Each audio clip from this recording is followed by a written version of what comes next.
আসসালামু আলাইকুম। দ্বিতীয়বারের মতো আবারও চলে আসলাম সিরাজগঞ্জে। আজকে এই মুহূর্তে আমি আছি সিরাজগঞ্জের জেলখানা ঘাট। দেখতে পাচ্ছেন একদম বিশাল বড় নদী। বাই দ্য ওয়ে, এটা কিন্তু যমুনা নদী, যমুনা নদীরই অংশ। সো আমি এই জেলখানা ঘাট এটা দেখব, আর এই যে নদী আছে, নদী দেখব, বালুর চর, আর সামনে হচ্ছে চায়নাবাদ। চায়নাবাদ থেকে একটু চরে যাওয়ার চেষ্টা করব, একদম বালুর চরে। আপাতত এখন যাচ্ছি এই দিকটাতে, একদম শেষ মাথায়, যেটা হচ্ছে ঢাকা থেকে কেউ আসতে চাইলে আসতে পারবেন একদিনের সফরে। সকালে রওনা দিলে সারাদিন ঘুরে ফিরে বিকালেই ফিরে যাওয়া সম্ভব। ঢাকার উত্তরে থেকে 2 থেকে 3 ঘন্টা সময় লাগে এখানে আসতে। একদম শেষ মাথায় চলে আসলাম। এটাকে বলা হয় হার্ট পয়েন্ট। সিরাজগঞ্জ শহরকে রক্ষা করার জন্য এই বাঁধ তৈরি করা হয়েছে। এই যে সুন্দর ইঞ্জিন চালিত নৌকা দিয়ে লোকজন এক স্থান থেকে অন্য স্থানে যাচ্ছে। খুব সম্ভবত এরা সিরাজগঞ্জ থেকে টাঙ্গাইল, ওই পাশটা হচ্ছে নদীর ওই পারে হচ্ছে টাঙ্গাইল, টাঙ্গাইলের দিকে হয়তো বা যাচ্ছে। আর আমি এই নৌকাতে ঘুরবো, এটা রিজার্ভ করে নিলাম। এই নদী দিয়ে ঘুরবো, প্লাস হচ্ছে ওই চরে যাব, তারপর হচ্ছে ঘুরে ফিরে আবার চায়নাবাদে গিয়ে ওইখান থেকে আবার ঢাকা ফিরে যাব। সো চলুন আমরা এক্সপিরিয়েন্স করি। দেখেন কি সুন্দর পরিষ্কার পানি, একদম সেন্ট মার্টিনের মতো, তাই না? পরিষ্কার না? হ্যাঁ, সবুজ পানি, সবুজ না নীল, কি পানি কন্ত ভাই? সবুজ পানি, সুন্দর। দেখেন ছোট্ট নৌকা, পুরোটাই ক্যামেরায় আসছে।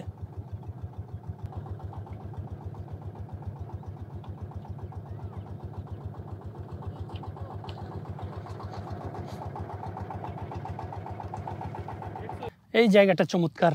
আর একটু দূরে গেলেই কিন্তু সামনের যে মেন নদী, ওই নদীটা আমি দেখতে পারবো।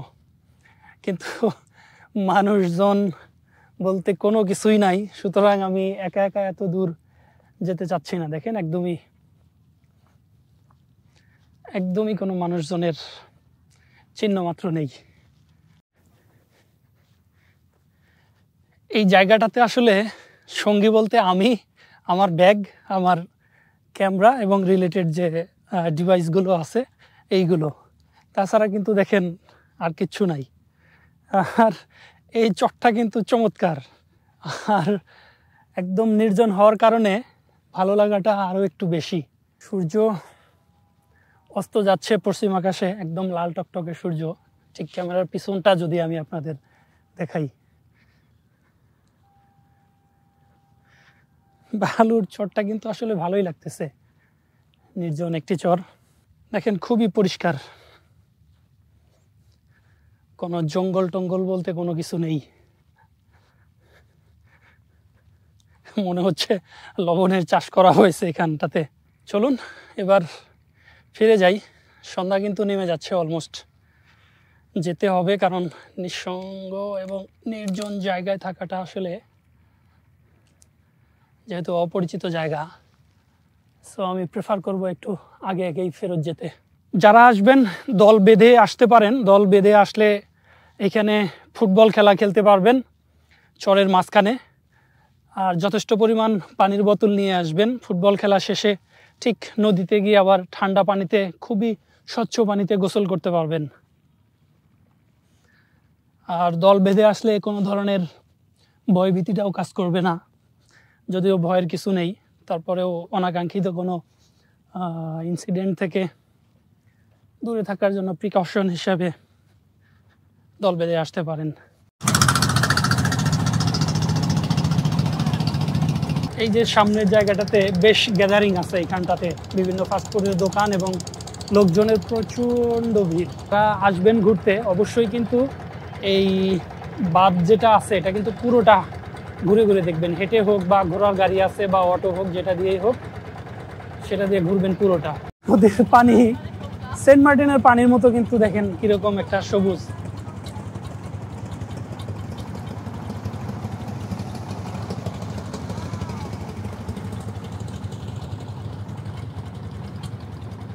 পানি শুকিয়ে যাওয়ার পরেও শীতকালেও দেখেন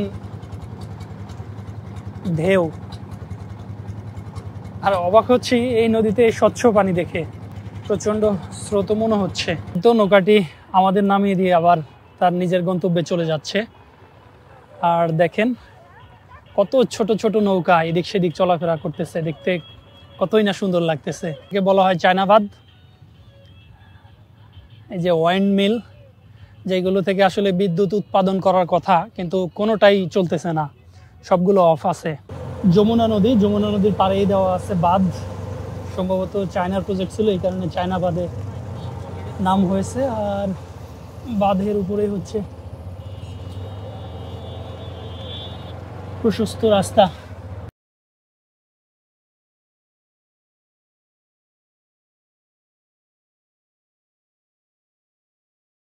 সামনেই দেখা যাচ্ছে যমুনা ব্রিজ, যদিও ক্যামেরায় আসতেছে না কুয়াশার কারণে। চায়নাবাদের শেষ point, bank of the river, একদম নদীর কিনারায়। ও হোয়াট আ ফিল। দেখেন পানির কি স্বচ্ছতা, কি স্বচ্ছ পানি। আর এই যে বরফের পাহাড়ে যেরকম বরফ ধসে যায় পাহাড় থেকে, ঠিক বালুও দেখেন ধসে যাচ্ছে এখান থেকে। আর স্রোত বা ঢেউ এসে বাড়ি খাচ্ছে একদম কিনারে। আর দেখেন পানির স্বচ্ছতা, কি স্বচ্ছ পানি। ওই যে সামনে যমুনা সেতু দেখতে পাচ্ছেন, পাশেই যমুনা রেল সেতু।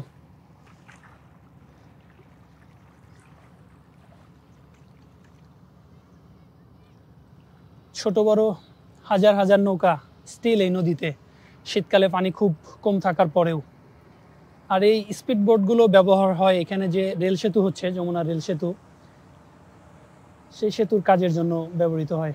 আমি কিন্তু আসলে এতটা এক্সপেক্ট করি নাই যে একটা নদীর পাড়ে বাঁধ, সেটা যে আসলে এত সুন্দর হতে পারে,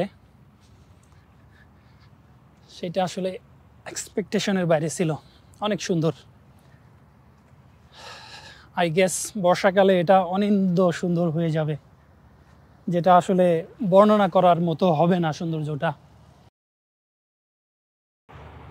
সো এই ছিল সিরাজগঞ্জের ট্যুর আজকের মতো। সবাই ভালো থাকবেন, অন্য সময় অন্য ভিডিওতে আবার দেখা হবে।